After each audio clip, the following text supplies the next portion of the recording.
Hi hello നമസ്കാരം. എല്ലാവർക്കും എൻആർലോസ് കുമരത്തിലേക്ക് സ്വാഗതം. താഴത്തങ്ങാടി ജലോത്സവത്തിൻ്റെ പാർട്ട് 2 വീഡിയോ ആയിട്ടാണ് നമ്മൾ വന്നിരിക്കുന്നത്. നമുക്ക് നേരെ വീഡിയോയിലേക്ക് പോകാം. എല്ലാ സഹോദരങ്ങൾക്കും എൻആർലോസ് കുമരത്തിലേക്ക് സ്വാഗതം.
ഹായ് ഫ്രണ്ട്സ്, കഴിഞ്ഞ ദിവസത്തെ താഴത്തങ്ങാടി ജലോത്സവത്തിൽ കുമരകം ടൗൺ നടുഭാഗം ചുണ്ടൻ വട്ടം വെച്ചിരുന്നു. അതാണ് ആദ്യം നമുക്ക് പറയാനുള്ള കാര്യങ്ങൾ. അതാണ് ഇപ്പോൾ സോഷ്യൽ മീഡിയയിൽ നെഗറ്റീവായിട്ടും അല്ലെങ്കിൽ പോസിറ്റീവായിട്ടും ഒക്കെ ചർച്ചകളിൽ ഇടം പിടിച്ചൊരു കാര്യം. അപ്പോൾ അതിനെക്കുറിച്ച് എൻ്റെ അഭിപ്രായം പറയാം. താഴത്തങ്ങാടി ജലോത്സവം നടന്ന ആ ശനിയാഴ്ച ഉച്ച മുതൽ വൈകിട്ട് വരെയും ഞാൻ ആ താഴത്തങ്ങാടിയിലുണ്ടായിരുന്നു. അതേ ഫിനിഷിംഗ് പോയിന്റിലുണ്ടായിരുന്നു. അതുകൊണ്ട് തന്നെ എനിക്ക് വ്യക്തമായിട്ട് അതിനെക്കുറിച്ച് പറയാനും അതിൻ്റെ വീഡിയോകൾ നിങ്ങളെ കാണിക്കാനും സാധിക്കും. അപ്പോൾ ആദ്യം നമുക്ക് അന്നത്തെ ഹീറ്റ്സ് മത്സരങ്ങൾ ആദ്യം ഒന്ന് കണ്ടിട്ട് വരാം. അതിനുശേഷം ബാക്കി കാര്യങ്ങൾ പറയാം.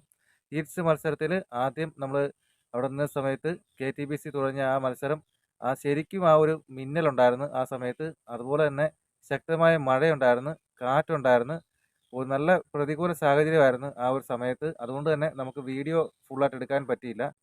ഫുള്ളായിട്ട് നമ്മൾ നനഞ്ഞു നിന്നുകൊണ്ടായിരുന്നു ആ ഒരു മത്സരം കണ്ടത് ആ കുറേ സമയത്തേക്ക്. അതുകൊണ്ട് തന്നെ ആ ഒരു സമയത്ത് വള്ളം വിടുമെന്നോ അല്ലെങ്കിൽ സ്റ്റാർട്ട് ചെയ്യുമെന്നൊന്നും നമ്മൾ വിചാരിക്കുന്നില്ല. അതെല്ലാം കഴിഞ്ഞിട്ടേ ചെയ്യുള്ളൂ എന്ന് വിചാരിച്ചത്. ആ ഒരു ഹീറ്റ്സ് മത്സരം നമുക്ക് കണ്ടിട്ട് ബാക്കി കാര്യങ്ങൾ പറയാം. ഹായ് ഫ്രണ്ട്സ്, അങ്ങനെ നമ്മൾ ആദ്യം പറഞ്ഞതുപോലെ തന്നെ KTBCയുടെ ഹീറ്റ്സ് മത്സരം നടക്കുന്ന സമയത്ത് ശക്തമായ മഴയും അതുപോലെ തന്നെ കാറ്റും മിന്നലും പ്രതികൂല സാഹചര്യങ്ങളൊക്കെ ആയിരുന്നു. അതുകൊണ്ട് തന്നെ നമുക്ക് ആ സമയത്ത് KTBCയുടെ വീഡിയോ എടുക്കാനായിട്ട് സാധിച്ചിട്ടില്ല. നമ്മൾ മറ്റ് പല ചാനലുകളിലും വന്ന അല്ലെങ്കിൽ വീഡിയോസൊക്കെ ഉണ്ട് എങ്കിൽ പോലും നമുക്കതിട്ട് കഴിഞ്ഞാൽ സ്ട്രൈക്ക് കിട്ടാനോ അല്ലെങ്കിൽ കോപ്പിറൈറ്റ് കിട്ടാനോ സാധിക്കും. അതുകൊണ്ടാണ് ഈ ഒരു ഫോട്ടോ നമ്മൾ കാണിച്ചത്. ഇതിനകത്ത് വ്യക്തമായിട്ട് കാണാൻ സാധിക്കും ശക്തമായ മഴയായിരുന്നു ആ ഒരു താഴത്തങ്ങാടി ആറ്റിൽ അന്നുണ്ടായിരുന്നത്. അതുകൊണ്ട് തന്നെ തുഴച്ചിൽക്കാർക്ക് വളരെയധികം ബുദ്ധിമുട്ട് അനുഭവിച്ചാണ് അവരത് തുഴഞ്ഞത്. അപ്പോൾ അത് ഈ ഒരു ഫോട്ടോയിൽ നിന്ന് വ്യക്തമായിട്ട് കാണാം. ഇത് എഡിറ്റിംഗ് അല്ല.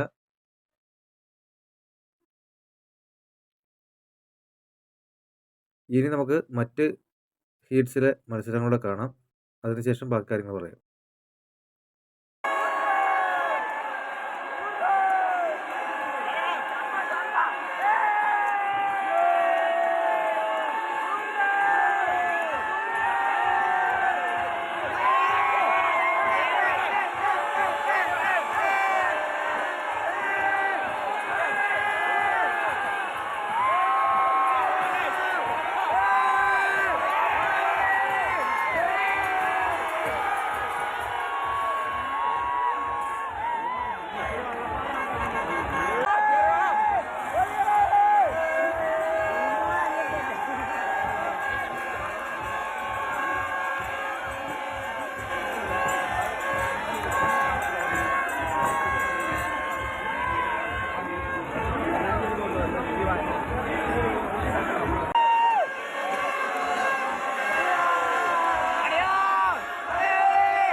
JTBC തുടങ്ങിയ സമയത്ത് ശക്തമായ മഴയായിരുന്നു, അതുപോലെ മിന്നലുണ്ടായിരുന്നു, കാറ്റുണ്ടായിരുന്നു, മൊത്തം പൊടിപടലങ്ങൾ മൂടിക്കിടക്കുന്ന ഒരു അവസ്ഥയായിരുന്നു. വെട്ടം വെളിച്ചമൊന്നുമില്ലായിരുന്നു. ആ പാലത്തിനടിയിലൂടെയാണ് കയറി വരുന്നത് വെള്ളം.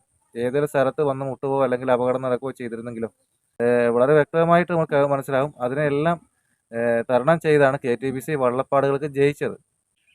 ഒന്നാമത്തെ ഹീറ്റ്സിന് ശേഷം ഏകദേശം 1 മണിക്കൂറിന് മുകളിൽ വള്ളംകളിയെല്ലാം മാറ്റിവെച്ചു. മഴയുടെ ശക്തമാണ്, അല്ല മഴ കാരണമാണ് എന്നൊക്കെ പറയുമെങ്കിൽ പോലും KTBCക്ക് ആദ്യം അനുകൂലമായിട്ട് വള്ളംകളി നടത്താം അല്ലെങ്കിൽ അവരുടെ ഹീറ്റ്സ് നടത്താമെന്ന് പറഞ്ഞ സംഘാടകർ പിന്നീട് ആ ഒരു ഹീറ്റ്സ് നടത്തുന്നില്ല എന്ന് തീരുമാനിച്ചു.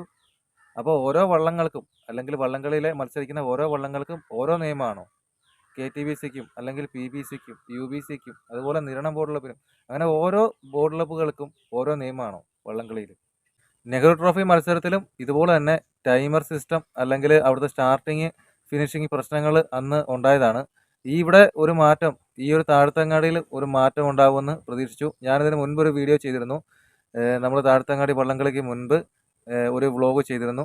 അന്നും ഇതുപോലെ തന്നെ ഞാൻ പറഞ്ഞിരുന്നു, സ്റ്റാർട്ടിങ്ങിലെ പ്രശ്നങ്ങൾ എന്തെങ്കിലുമൊക്കെ ഉണ്ടെങ്കിൽ അതൊക്കെ പരിഹരിച്ച് ഏറ്റവും ബെസ്റ്റായിട്ട് തന്നെ നടത്തണം സംഘാടകർ എന്നൊക്കെ ആ ഒരു വീഡിയോയിൽ നമ്മൾ പറഞ്ഞിട്ടുണ്ടായിരുന്നു.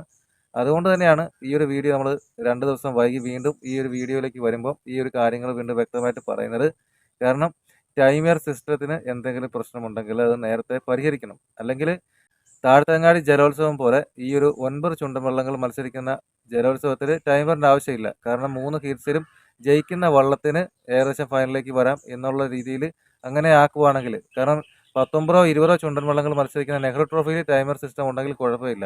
എന്നാലും ഇതുപോലുള്ള ചെറിയ ചെറിയ മത്സരങ്ങളിൽ 9 ചുണ്ടൻവള്ളങ്ങൾ മത്സരിക്കുന്ന മത്സരങ്ങളിൽ ടൈമർ സിസ്റ്റത്തിൻ്റെ ആവശ്യമുണ്ടോ?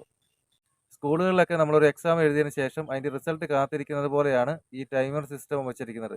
കാരണം ആദ്യത്തെ വള്ളപ്പാടുകൾക്ക് ജയിച്ച ഒരു വള്ളം പിന്നെ 1 മണിക്കൂർ അല്ലെ 1.5 മണിക്കൂറിന് മുകളിൽ കാത്തിരിക്കണം. അത് ഫൈനലി വരുമോ ഇല്ലയോ എന്നുള്ളത് ശരിക്കും കൺഫേം ആകാൻ വേണ്ടി അത്രയും സമയം കാത്തിരിക്കണം. താഴത്തങ്ങാടി ജലോത്സവത്തിലെ ഒരു കാറ്റും കോളും പെരുമഴയും ഉണ്ടായിട്ട് പോലും അവിടെ നല്ല രീതിയിൽ സംഘാടകർ പെരുമാറിയിട്ടില്ല. ഇനിയും ഈ ദിവസങ്ങളിൽ മഴയും ശക്തമായിക്കൊണ്ടിരിക്കുകയാണ്. അപ്പോൾ വരാനിരിക്കുന്ന കാറ്റും കോളും പെരുമഴയും ഉണ്ടാകുമ്പോൾ അവിടെയെല്ലാം നല്ല രീതിയിൽ മത്സരത്തിൽ ഏറ്റവും മികച്ച രീതിയിൽ ടൈമിംഗ് സിസ്റ്റവും മറ്റുള്ള കാര്യങ്ങളും സംഘാടകർ ചെയ്തില്ലെങ്കിൽ ഈ ഒരു CBL വളരെ മോശമായി തന്നെ മുന്നോട്ട് പോകേണ്ടി വരും. ഹായ് ഫ്രണ്ട്സ്, ഞാൻ ഈ ഒരു വീഡിയോ ഇവിടെ വൈൻഡപ്പ് ചെയ്യുവാണ്. എൻ്റെ അഭിപ്രായങ്ങളാണ് ഞാനിവിടെ രേഖപ്പെടുത്തിയത്. നിങ്ങൾക്കും നിങ്ങളുടെ അഭിപ്രായങ്ങൾ സഭ്യമായ ഭാഷയിൽ രേഖപ്പെടുത്താവുന്നതാണ്, അതും കമൻറ്റ് രൂപത്തിൽ. അപ്പോൾ നല്ല നല്ല വീഡിയോസുമായി വീണ്ടും കാണാം. It's me Nithin Das, NRLS കുമരം. ബൈ.